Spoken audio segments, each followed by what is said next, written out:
सबने जय श्री राम जी। मैं संदीप मेलन और स्वागत है सभी बैंकर्स का एक नई वीडियो में। तो आज हम करने वाला है पब्लिक प्रोविडेंट फंड 1963 और इसके साथ हम करेंगे जो कि बहुत इम्पोर्टेंट जो टॉपिक रहता है हमारे पास, प्रायोरिटी सेक्टर। इससे पहले कल हमने वीडियो डाली थी मॉक टेस्ट की, तो अगर आपने अभी तक वो वीडियो नहीं देखी है तो उसका जाकर आप चेकआउट कर सकते हो। तो चलिए आज का टॉपिक स्टार्ट करते हैं।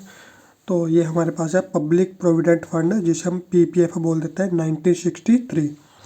Operated through public sector bank and post office. ये जो पब्लिक सेक्टर बैंक है और पोस्ट ऑफिस के द्वारा रन किया जाता है। Rate 500 to rate 1.5 lakh can be deposit per annum. एक साल में कम से कम 500 रुपये और ज़्यादा से ज़्यादा 1.5 लाख रुपये इसमें डिपॉजिट किए जा सकते हैं। टेनर इसका रहेगा 15 साल। Can be extended by 5 years, और 5 साल इसको और आगे बढ़ा सकते हैं। मैक्सिमम इंस्टॉलमेंट रहेगी 12। Interest rate on loan will be 2% per annum more than the rate being paid instead of earlier rate of 1% per annum. उसके बाद इंटरेस्ट रेट ऑन डिपॉजिट होगा 7.1%। इसको चेकआउट कर लेना है, ये चेंज भी हो सकता है। तो करंट में अभी कितना है वो आपको एक बार चेकआउट जरूर कर लेना है।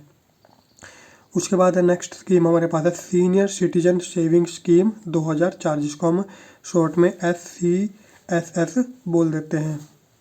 तो देखिए इसमें क्या रहेगा। Operated through post office and banks maintaining PPF account. ये किसके द्वारा रन की जाती है? पोस्ट ऑफिस और बैंक जो कि पीपीएफ अकाउंट को ऑपरेट करते हैं। एज इसमें रहेगी 60 years and above. In case of VRS and superannuation 50 years and above. Next इसमें आएगा जॉइंट अकाउंट। जॉइंट अकाउंट में क्या होगा?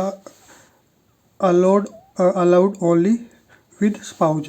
कि अगर जॉइंट अकाउंट में जो सीनियर सिटीजन स्कीम का फ़ायदा ले रहे हैं तो उसमें सिर्फ जॉइंट में किसके साथ ले सकते हैं? सिर्फ अपने स्पाउज के साथ। In case of joint account, the age of the first applicant or depositor is the only factor to decide the eligibility to invest under the scheme. There is no age bar limit for the second applicant. यानी कि अब spouse में 2 person होंगे, husband और wife, तो उनमें से सिर्फ एक पर्सन की जो उसका फर्स्ट एप्लीकेंट या फिर डिपॉजिटर बनेगा, सिर्फ उसकी एलिजिबिलिटी देखी जाएगी कि वो इस स्कीम के लिए एलिजिबल है या नहीं। दूसरे पर्सन की एलिजिबिलिटी चेक करने की ज़रूरत नहीं पड़ेगी कि उसकी एज है या नहीं है और कोई फैक्टर एलिजिबल है या नहीं। सिर्फ फर्स्ट एप्लीकेंट की एलिजिबिलिटी देखी जाएगी। नेक्स्ट है नॉमिनेशन। अवेलेबल होता है इसमें NRI can be nominees but on non repatriation basis. यानी कि जो NRI है वो नॉमिनी तो बन सकता है, लेकिन नॉन रिपेट्रिएशन बेसिस का मतलब क्या है कि अकाउंट में से पैसा किसी भी फॉरेन अकाउंट में नहीं जा सकता, भेज नहीं सकते। Investment multiples of rate 1000, maximum deposit rate 15 lakh. तो जो इसमें डिपॉजिट होगा वो 1000 के मल्टीपल में डिपॉजिट कर सकते हैं और मैक्सिमम डिपॉजिट होगा इसके अंदर 15 लाख। टेनर इसका रहेगा 5 years date can be extended by 3 years. 5 साल का टेनर रहता है, 3 साल उसको आगे और बढ़ा सकते हैं। Interest rate 8.2% on simple basis but payment is on quarterly basis.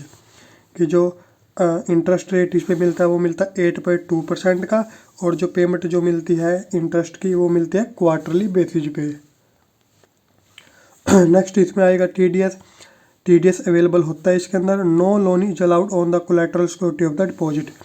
और इस स्कीम के को कोलेटरल सिक्योरिटी रख के कोई भी लोन नहीं लिया जा सकता। प्री मैच्योर क्लोजर में देखिए क्या होगा, विद पेनल्टी, यानी कि प्री मैच्योर क्लोजर कर सकते हैं with penalty. After 1 year penalty 1.5% for closure. तो अगर 1 साल के बाद करते हैं तो उसमें होता है 1.5% closure before 2 years and 1% after 2 years. और अगर 2 साल से पहले करते हैं फिर तो होगा 1.5% की पेनल्टी, और अगर आफ्टर 2 ईयर करेंगे तो उसमें होगी 1% की पेनल्टी लगेगी। Inter deposit office transfers are permitted.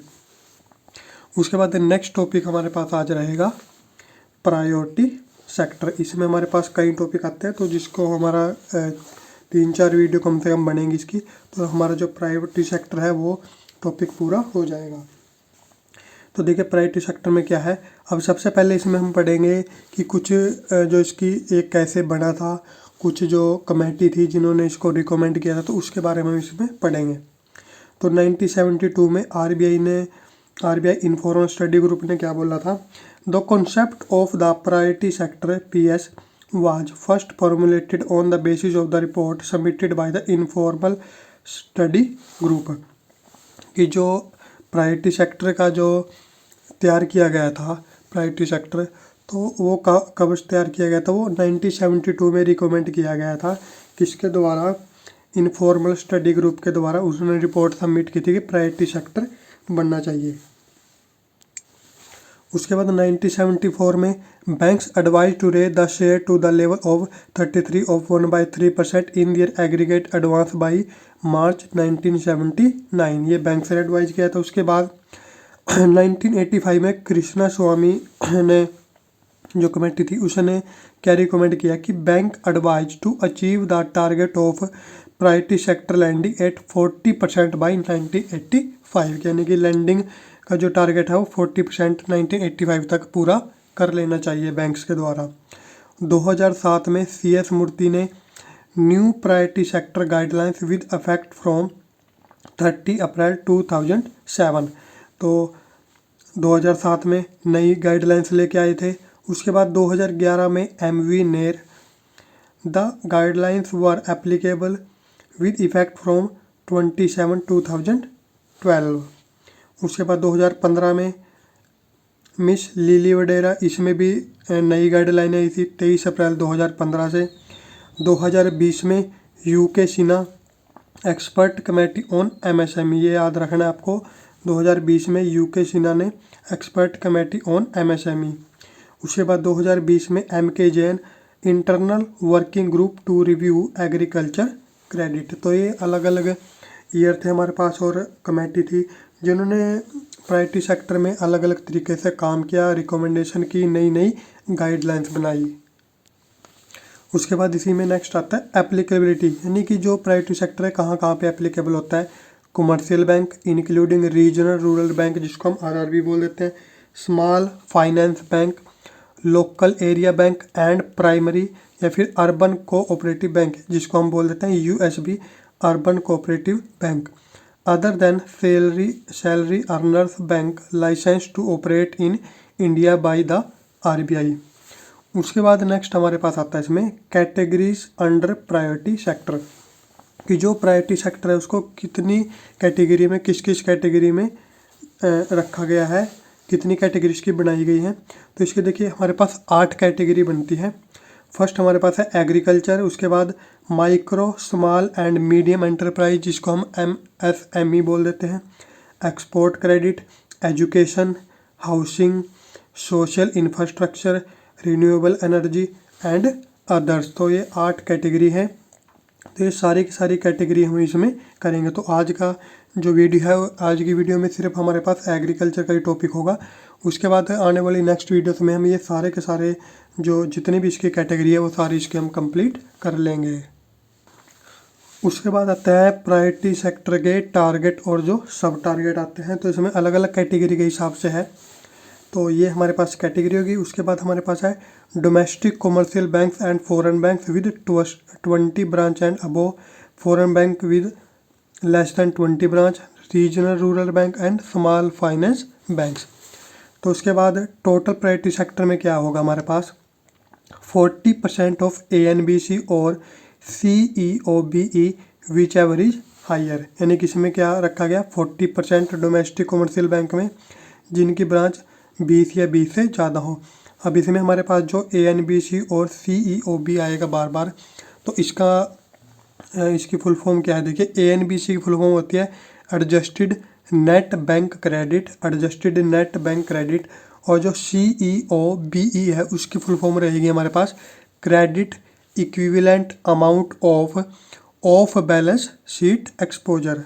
तो इसकी जो फुल फॉर्म है वो भी आपको मैं आगे नेक्स्ट वीडियो में नेक्स्ट पेज पे आपके पास आ जाएगी।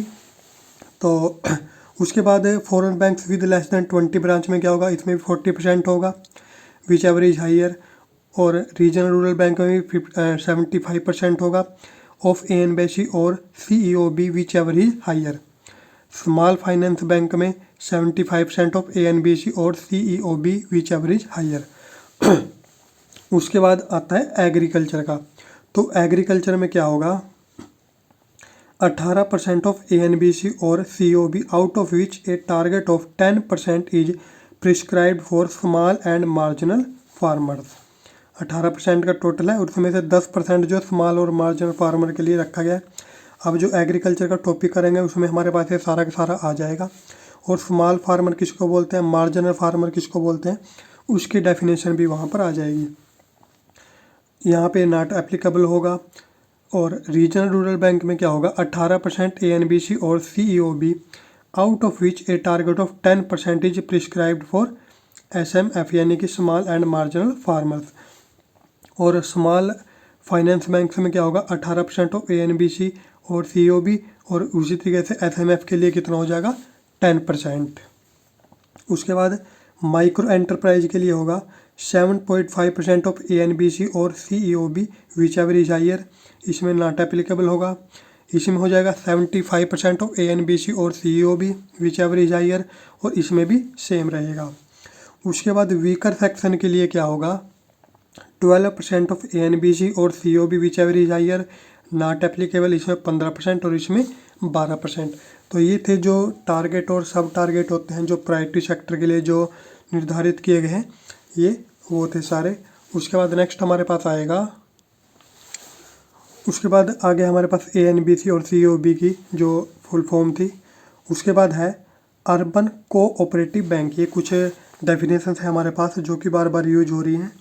तो अर्बन कोऑपरेटिव बैंक UCB किसको बोलते हैं, UCB means a primary cooperative bank as defined in the banking regulation act 1949। On lending क्या होगा, देखिए, means loans sanctioned by banks, यानी कि बैंक्स के द्वारा लोन सैंक्शन किया गया to eligible intermediates for onward lending for creation of private sector assets. उसके बाद कॉन्टिजेंट लायबिलिटी और off balance sheet items do not form part of priority sector achievement. However, foreign banks with less than 20 branches have an option to reckon the CEOB extended to borrower for eligible priority sector activities for achievement of priority sector target, subject to the condition that the CEOB should be added to the ANBC in the denominator for computation of the PSL target। ये कोई इतना ज़्यादा important नहीं है, लेकिन आपको एक बार पढ़ लेना है आपको। उसके बाद नेक्स्ट हमारे पास है off balance sheet interbank exposures are excluded for computing CEOBE for the PSL priority sector target. उसके बाद इसमें हमारे पास आता है प्रायोरिटी सेक्टर के जो फर्स्ट कैटेगरी थी एग्रीकल्चर। तो यहाँ से हमारे पास जो कैटेगरी है वो स्टार्ट हो जाएंगी।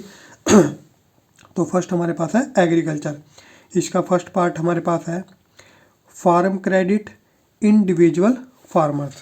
तो देखिए इसमें क्या रहेगा, loans to individual farmers including self help group SHG जिसको बोल देते हैं, और joint liability group JLG, that is groups of individual farmers and proprietorship firms of farmers directly engaged in agriculture and allied activities, dairy, fishery, animal husbandry, poultry, bee keeping and sericulture.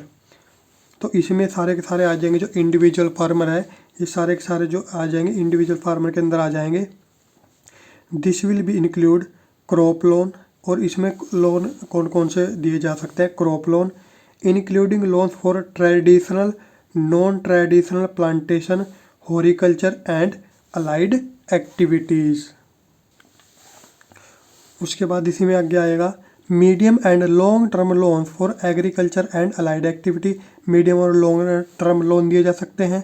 उसके बाद loan for pre and post harvest activity, यानी कि जो फसल है उसको काटने से पहले और काटने के बाद की, जैसे कि that is spraying, harvesting, grading and transporting of their own farm produce.